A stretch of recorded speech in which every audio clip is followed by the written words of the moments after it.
बिहार विधानसभा चुनाव में वोट चोरी के खेल का कांग्रेस खुलासा कर रही है। पार्टी की तरफ से वोटिंग लिस्ट में हुई धांधली के सबूत पेश किए जा रहे हैं। चुनाव आयोग और बीजेपी की मिली भगत के आरोप लगाए जा रहे हैं, तो चुनाव आयोग विपक्ष के आरोपों की जांच को ही तैयार नहीं है। विपक्ष के नेताओं पर कार्रवाई भी नहीं कर पा रहा है, क्योंकि उसे कोर्ट से डर लग रहा है, जहां वो पहले से मुश्किल में दिखाई दे रहा है।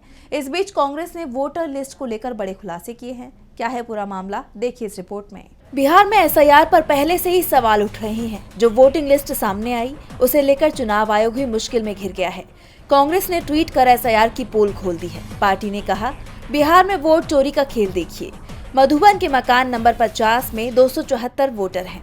हरसिद्धि के मकान नंबर 5 में 48 वोटर हैं। कटिहार के मकान नंबर 82 में 197 वोटर हैं। ये मकान 20 साल से बंद है। इस पोस्ट में आप इन घरों की तस्वीर देख रहे हैं। ये है वोट चोरी का खेल, जिसे नरेंद्र मोदी और चुनाव आयोग ने रचा है। इसलिए आज देश के कोने कोने से आवाज आ रही है, वोट चोर गद्दी छोड़। इसके अलावा कांग्रेस ने एक और ट्वीट किया, जिसमें बताया गया कि कैसे एक घर में 200-300 से भी ज्यादा लोग रहते हैं। इस लिस्ट में दिखाई दे रहा है कि किसी घर में 197 वोट हैं तो किसी में 389, किसी में 153 वोट हैं तो किसी घर में 274 वोट।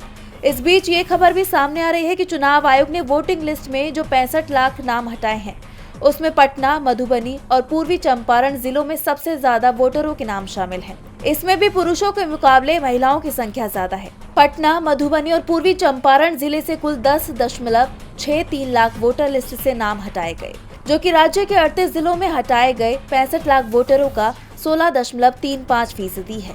इन तीनों जिलों में 36 विधानसभा सीटें आती हैं। पिछले विधानसभा चुनाव में इन 36 सीटों में से बीजेपी जेडीयू गठबंधन ने 22 सीटें जीती थी, जबकि विपक्षी महागठबंधन के खाते में 14 सीटें गई थी। ऐसे में ये सवाल उठ रहे हैं कि क्या बीजेपी को जिताने के लिए विपक्षी समर्थकों के नाम तो नहीं काट दिए गए हैं। डीबी लाइव की रिपोर्ट।